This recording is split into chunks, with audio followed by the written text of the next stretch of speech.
Hello friends, তো দেখো আমি এখন বিকেলবেলায় টিফিন কী করছি বলো তো? কী বলতে পারবে? সাবু মাখা, সাবু মাখা। তোমরা হয়তো ভাববে যে এখন সাবু মাখা খাচ্ছে কেন? তো এই সাবুগুলো আমি সেদিন সোমবার করেছিলাম, তো সাবু এক্সট্রা হয়েছিল, তো সব খেতে পারিনি, ভিজিয়েছিলাম, তো সেইগুলো ফ্রিজে রেখে দিয়েছিলাম। তো কদিন হয়ে যাচ্ছে বলো তো, আজকে কোথায় বৃহস্পতিবার, তো ভাবলাম আজকে খেয়ে নিই, নাহলে নষ্ট হয়ে যাবে। তো ফলও ছিল, আর সাবু মাখা ছিল, দুধ দুধ সব ছিল, তাই এখন বিকেলবেলায় টিফিন করছি সাবু মাখা।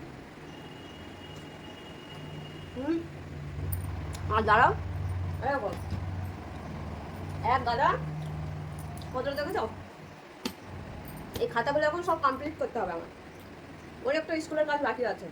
তো সাবু মাখাটা খেয়ে আজকে একটু বিকেলবেলা টাইম পেয়েছি, কারণ দুপুরবেলা আজকে ঘুমোইনি, তো সেই কারণে সাবু মাখাটা খেয়ে এই খাতার কাজগুলো কমপ্লিট করবো এখন, তারপর অন্য কাজ। তো তোমরা হয়তো আমাকে পাগল ভাববে, তো ভাবলে আমার কিছু করার নেই, ঠিক আছে? আর আমার সাবু মাখাটা হেভি লাগে খেতে।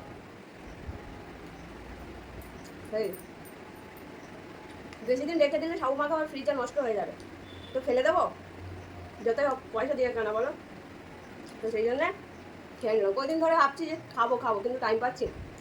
তো আজকে বিকালবেলায় টাইম পেলাম, তাহলে একটু খেয়ে নিই, খিদে খিদেও পাচ্ছে, তো সেই কারণে খিদে পেয়েছিল বলে তাই খাচ্ছি, খিদে না পেলে খেতাম না।